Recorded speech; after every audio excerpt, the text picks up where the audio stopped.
Assalamualaikum warahmatullahi wabarakatuh. Kami dari kelompok 2. Di sini kami akan membahas tentang pasar modal syariah. Tapi sebelum kami masuk pada pembahasan, izinkan saya memperkenalkan diri dan rekan saya terlebih dahulu. Perkenalkan, nama saya Fitri Handayani dengan NIM 01183068 dan rekan saya Mira Nur Ilahi dengan NIM 01183082. Baiklah, langsung saja. Teman-teman di sini pasti tidak asing kan dengan yang namanya pasar modal. Di sini kami akan mencoba untuk menjelaskan apa sih pasar modal syariah itu. Nah, pasar modal syariah yaitu suatu pasar modal yang menerapkan prinsip syariah Islam dalam bertransaksi ekonomi dan unsurnya terbebas dari semua unsur yang diharamkan syariat Islam seperti harta riba, maisir, dan gharar, serta spekulasi yang semata-mata hanya untuk mendapatkan keuntungan saja, dan termasuk jenis barang yang diperdagangkan yang sifatnya itu tidak melanggar hukum Islam, sehingga segala aspek yang ada dan dijalankan itu juga berdasarkan prinsip syariah Islam. Pasar modal syariah sebagai tempat terjadinya permintaan dan penawaran di berbagai efek atau surat berharga, di mana itu sistem operasionalnya dijalankan sesuai dengan syariat Islam seperti mudharabah, murabahah, musyarakah, dan ijarah. Selanjutnya, konsep pasar modal syariah. Konsep pasar modal syariah disebutkan bahwa saham yang diperdagangkan itu harus berasal dari perusahaan yang bergerak dalam sektor yang memenuhi kriteria syariah dan terbebas dari unsur ribawi. Nah, hal lain yang meliputi pasar modal syariah adalah transaksi saham dilakukan dengan menghindarkan berbagai praktik spekulasi. Adanya saham syariah yang tergabung dalam Jakarta Islamic Index atau JII, obligasi syariah, reksadana syariah, dan lain sebagainya. Selanjutnya, dasar hukum pasar modal syariah. Dasar hukum pasar modal syariah terdapat dalam Quran Surat Al-Baqarah ayat 275 sampai 279 dan Quran Surat An-Nisa ayat 29.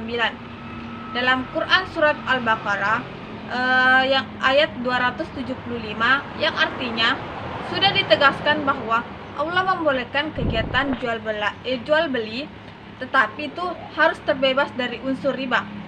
Pasar modal syariah ini masih tergabung dalam pasar modal, sehingga itu diatur oleh Undang-Undang Nomor 8 Tahun 1995 tentang pasar modal. Itu juga diatur oleh fatwa MUI yang dimana terdapat 14 fatwa mengenai pasar modal syariah ini. Bagaimana mekanismenya, bagaimana unsur-unsur instrumen yang terdapat pada pasar modal syariah. Berdasarkan kaidah fikih, hukum asal dari kegiatan muamalah yang berkaitan dengan pola hubungan antar manusia adalah mubah atau boleh, kecuali yang dijelaskan ada larangannya.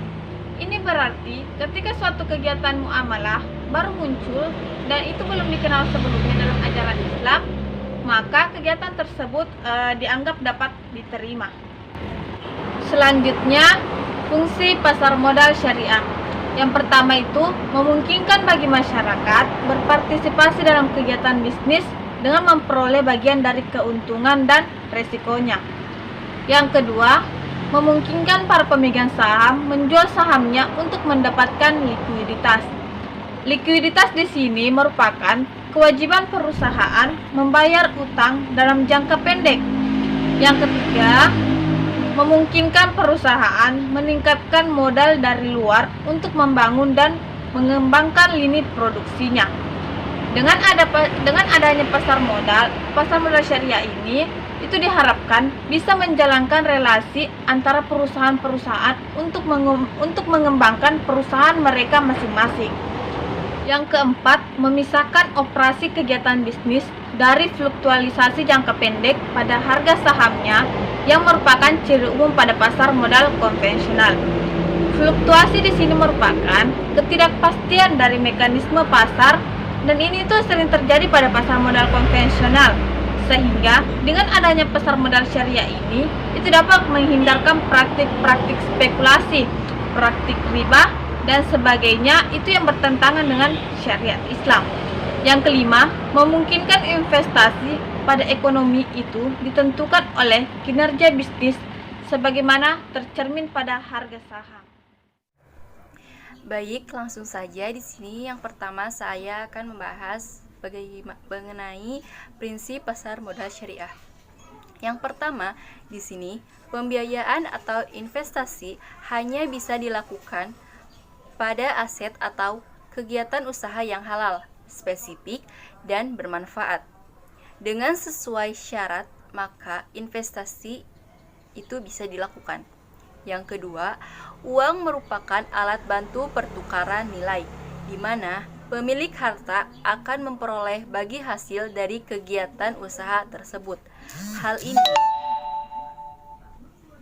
Hal ini juga mengharuskan pembiayaan dan investasi harus pada mata uang yang sama dengan pembukuan kegiatan. Yang ketiga, akad yang terjadi antara pemilik harta dengan emiten harus jelas. Jadi, sesuai prinsip yang pertama tadi, pada modal mengharuskan adanya akad atau perjanjian yang jelas antara kedua belah pihak. Yang keempat, adanya penekanan pada mekanisme yang wajar dan prinsip kehati-hatian baik itu pada investor maupun emiten. Hal ini untuk menghindari kesalahpahaman dan untuk menghindari hal-hal buruk ketika melakukan sebuah transaksi di pasar modal. Yang terakhir, pemilik harta maupun emiten tidak boleh mengambil resiko yang melebihi kemampuannya, karena ini dapat menimbulkan sebuah kerugian. Nah, di sini bagaimana itu peran pasar modal syariah? Di sini kita akan mengetahui yang pertama, peran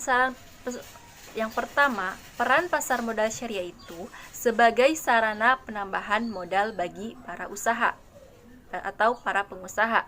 Perusahaan dapat memperoleh tambahan dana dengan cara menjual sahamnya ke masyarakat, lembaga, pemerintah maupun perusahaan-perusahaan lainnya.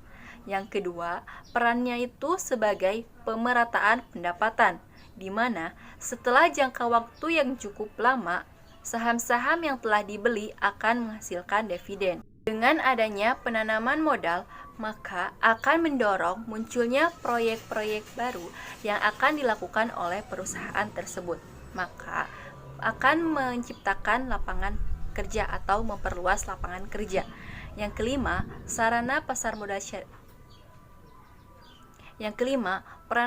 modal syariah itu sebagai sarana penciptaan tenaga kerja, tentunya untuk menambah dana. Yang terakhir, perannya itu sebagai indikator perekonomian negara. Nah, selanjutnya mengenai bagaimana itu karakteristik pasar modal syariah. Nah, di sini ada beberapa karakteristik. Yang pertama, semua saham harus diperjualbelikan di bursa efek. Yang kedua, bursa perlu mempersiapkan bagaimana itu pasca perdagangan di mana saham dapat diperjualbelikan. Yang ketiga, komite manajemen menerapkan harga saham tertinggi atau disebut dengan HST tiap-tiap perusahaan dengan interval tidak lebih dari 3 bulan sekali. Jadi, ada waktu-waktunya. Yang keempat, saham tidak boleh diperjualbelikan dengan harga yang lebih tinggi dari HST sebelumnya. Yang kelima, saham dapat dijual dengan harga di bawah HST.